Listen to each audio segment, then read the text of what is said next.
Hey guys, in today's video, I'm gonna go over the language of fasting. And so I'm gonna talk about a lot of the key vocabulary you need to understand to really understand what we talk about and how to reference fasting. And so the first thing I wanna go over is the difference between starving and fasting.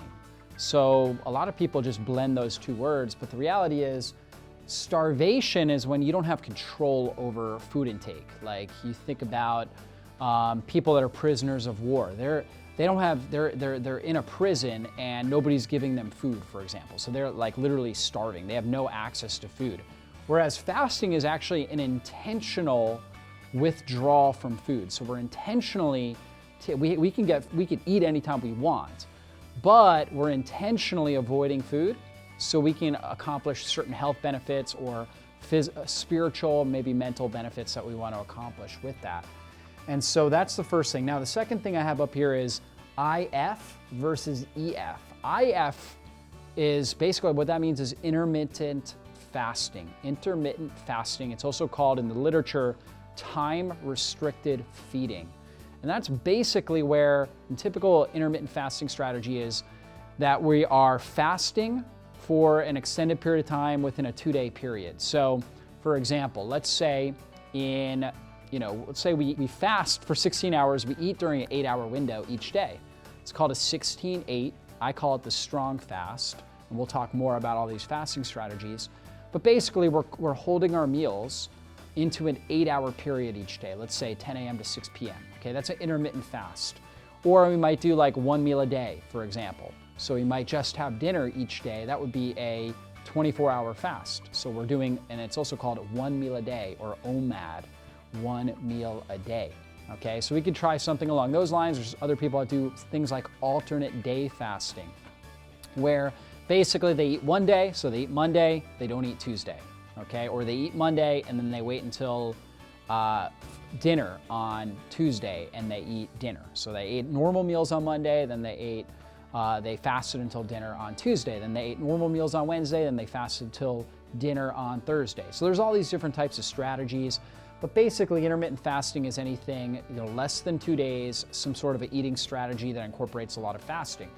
Extended fasting is when we get above 48 hours. So if we're going above 48 hours, we're trying to do a 3-day fast, a 5-day fast. That's what we call extended fasting, okay? So that's the difference between IF and EF. Now, a term we want to understand is metabolic flexibility, which is really one of the great benefits that we get when we incorporate fasting. And metabolic flexibility is basically when we're able to adapt our metabolism to the demands of the environment.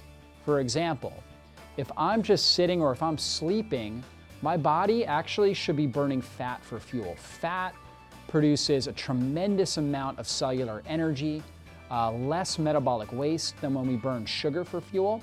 So I want to produce a rampant amount of energy from fat when I'm at rest. The only thing about burning fat for fuel is we need oxygen. So let's say I'm exercising really intensely. I can't burn fat during that period of time, or at least not well, not enough to produce enough energy. So my body needs to shift to burning sugar in order to keep up with the exercise and the intensity, okay? So I want to be really metabolically flexible where my body is good when I'm at rest at burning fat, and then really good at burning sugar if I am exercising at a high intensity or if I'm under a lot of stress and I really need to perform well, okay? That's metabolic flexibility. People who are metabolically inflexible, they're sugar burners. So they're burning sugar all the time. They can't go very long periods of time without food. They feel lightheaded all the time. Their energy is all over the place. Sometimes they have heart palpitations. They feel dizzy. They have headaches. These are people who are very metabolically inflexible. Also, people who are very overweight oftentimes. So you can have a metabolically inflexible person who is overweight. You can have a metabolically inflexible person who is very thin and lean. Okay, the thin and lean person typically notices a lot of irritability and energy loss, fatigue, trouble sleeping at night, has all these types of issues, sometimes heart palpitations. The person who's metabolically inflexible but overweight, they just really have trouble losing weight. So they have, and oftentimes they feel a lot of fatigue as well, but typically they have weight loss resistance, where it's like they try all these different diets, but they just can't lose weight. They've been trying to exercise, they can't lose weight. The body's just really ineffective at burning fat for fuel. So fasting can be one of the best ways to increase the metabolic flexibility. And you know you're metabolically flexible when you're able to go long periods of time without food, and you don't have hunger, cravings, your energy stays really high, you're able to exercise at a really high intensity, you feel strong, you feel really, really mentally sharp. That's a great sign of metabolic flexibility. You're really good under stress. You're able to adapt to stress very effectively.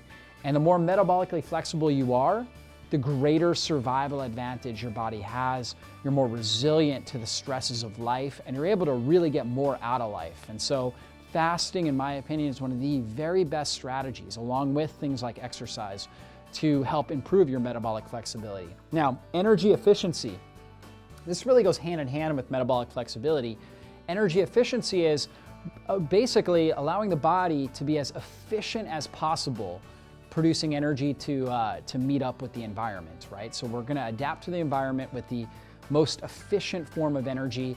And so all the things that help improve metabolic flexibility go into energy efficiency. And what's cool about fasting is that when you create a fasting lifestyle in your body, you build that fasting muscle, you will become much more efficient at utilizing the calories that you do consume.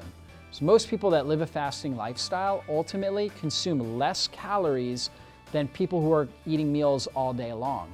However, they're better at utilizing those calories to really produce energy in the body, okay? So they become much more efficient. They need less, and less is more. And the cool thing about that is the more calories you consume, the more metabolic waste your body produces, the more inflammation and oxidative stress you produce. So by consuming less calories, and not really intentionally, because when you're fasting, you actually want to eat till you're satiated, but more so because your body becomes efficient and it just doesn't need as much calories in order to maintain its weight, in order to produce the energy it needs to adapt to the environment. When you do that, you reduce your risk of chronic disease, you feel more mentally sharp, you get all these incredible benefits because you've reduced the amount of metabolic waste that is built up in your system. It's kind of like a car that just gets better gas mileage. That's really what we're trying to do.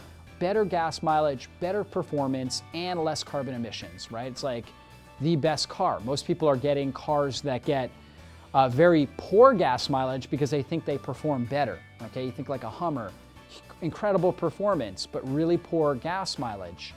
Well, what if you could get a Hummer that had incredible performance, but also got 50, 60 miles per gallon, that also had far less carbon emissions than any other car out there? That would be like the dream car, okay? It would be a car that could perform well and have better gas mileage and less carbon emissions. It's really what fasting offers us by increasing metabolic flexibility and energy efficiency. Now, ketosis.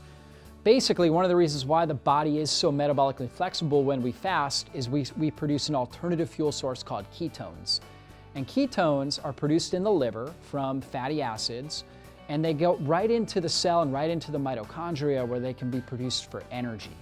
And so ketones are an incredible energy source, and they really fuel the brain. They also stimulate positive genetic expression in the brain and the body. They reduce what's called the inflammasome, which is basically a genetic pathway that ramps up inflammation throughout the body. So ketones can be an incredible energy source, and many of you guys have heard of the ketogenic diet, which is a way of eating that stimulates the production of ketones, but you can also incorporate fasting, okay? So you can, whether you're following a ketogenic diet or not, produce ketones and get the benefits of ketosis through fasting. Now, I will tell you that combining the two, following a high-fat, moderate protein, lower carbohydrate diet when you do eat can make it easier to fast and easier for your body to adapt to this period of no food, because your body will be fat adapted. It will be basically able to use its own body fat for fuel more effectively, and it just makes it more comfortable. So they can work hand in hand, but fasting alone is gonna help your body be in this state of ketosis, okay? Hunger waves. So a lot of times people will start fasting and they feel hungry, okay? Particularly around a time period where they would normally eat. And this is totally normal. I've been fasting for years. I'm actually, as we do this video, I haven't eaten in 22 hours, okay? And it's normal. I feel hunger waves every time I fast. I fast all the time throughout the week, okay? And particularly when I fast through dinner, because I eat dinner most days, but there are many days as well that I fast through it, and I'll feel a hunger wave, okay? It's normal. It's basically this hormone called ghrelin in our stomach, and we secrete ghrelin when our stomach is empty. And so basically it's telling us, hey, it's time to eat, stomach is empty. It's also a learned response. We're gonna secrete ghrelin when we would normally eat. So we would normally be at a time period when we eat. So I sit down, like last night, I didn't eat dinner. I sat down with my family was eating dinner. I was helping my kids eat their dinner, but I was intentionally fasting because that's what I do on Wednesday nights. That's just part of my lifestyle. And there were times where I was like, oh man, this food smells good, it tastes good. I would really like to eat. I have a little bit of a hunger wave. But guess what I did? I just drank a little bit of water. The water will get something in your stomach, which will suppress some of that ghrelin. It's important to hydrate anyways, and I suppress that and I feel good. So hunger waves are normal, it's just part of fasting. And it doesn't necessarily mean that you've got to break the fast, okay? You're just gonna kind of go through that process, and we'll talk more about that in future videos. The last thing I want to talk about was feeding and building windows and fasting and cleansing windows. So this is used interchangeably, a feeding window and building window. So the time period between our very first meal of the day and our last meal of the day is called the feeding or building window. So let's say we eat our first meal at 10 a.m. and we finish our last meal by 6 p.m. So that time period, that 8-hour period, is our feeding or building window. When we're feeding, we're building cells, okay? We're stimulating cell reproduction. It's characterized by this hormone called insulin, okay, which drives cell reproduction.